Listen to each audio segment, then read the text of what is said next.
Hi everyone, welcome back to Dr. Dave's 411. We have all heard of the paleo diet, the keto diet, the Atkins diet. The paleo diet is the #1 Google diet around the world for 2 years in a row. I know you're doing Atkins. I'm doing Atkins. On the keto diet, also known as low carb, high fat. But how many of you have heard of the Flexitarian diet? Recently, US News and World Report ranked the top 35 diets in 2020. Coming in at #1 was the Mediterranean diet. But interestingly, the #2 spot was occupied by a diet called the Flexitarian Diet. What is the Flexitarian diet? And could it be the right approach for you? All of this and more on Dr. Dave's 411. Oh, and remember, if you like these videos, then please like, subscribe, and share. If you want more information on various health-related topics, especially dealing with nutrition and exercise, then check out my website, drdavetagati.com. My mission on Dr. Dave's 411 is to help you improve your health. Flexitarian is a marriage of two words, flexible and vegetarian.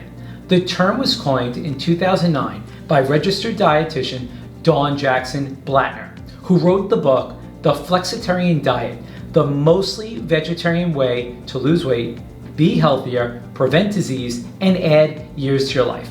The message in the Flexitarian diet is that you don't have to completely eliminate meat or fish to reap the health benefits associated with vegetarianism. In fact, she allows people to have non-vegetarian food, but only sometimes when they have the urge. To briefly summarize, the Flexitarian diet has no clear-cut rules or recommended numbers of calories and macronutrients. In fact, it's more of a lifestyle than a diet.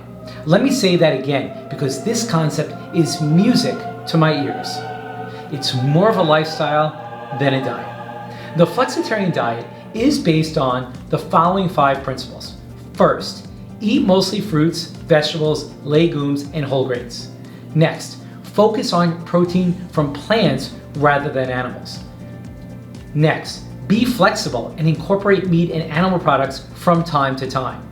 Fourth, eat the least processed and most natural form of foods. And finally, limit added sugars and sweets. An example of a flexitarian meal plan may include the following. Breakfast, still cut oats with apples, milled flaxseed, and cinnamon. Lunch, burrito bowl with brown rice, beans, and vegetables. And dinner, lentil soup with whole grain bread and a side salad.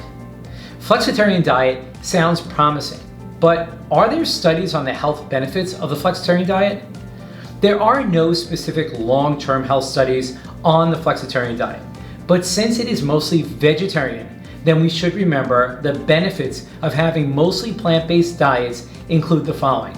First, weight loss. Vegetarians weigh about 15% less than non-vegetarians. Next, heart disease risk. A study following 45,000 adults over 11 years found that vegetarians had a 32% lower risk of heart disease compared to non-vegetarians. Diabetes.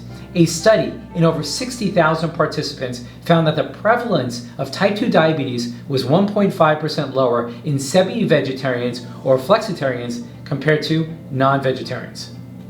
Cancer. Research suggests that vegetarian diets are associated with lower overall incidence of cancers, but especially colorectal cancers. What do I like about the concept of the flexitarian diet?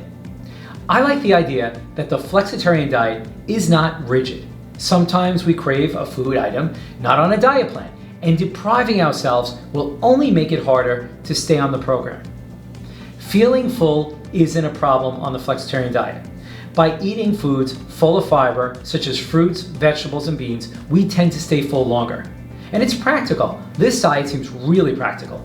Most ingredients are easy to find, are not very expensive, and there aren't a bunch of pre-made processed foods or shakes that you have to buy like on other popular diet programs. So overall, I like the idea of the flexitarian diet and would encourage you all to learn more by reading the book by Dawn Jackson Blattner. Okay everyone, who wants to hear a famous Dr. Dave joke? No! Why is the second day of a new diet always easier than the first? Because by the second day, you're off it. Okay. What did the dieter do before deciding which new scale to buy? He weighed all his options. Weighed all his... I'll stick with cardiology. Until next time, this is Dr. Dave.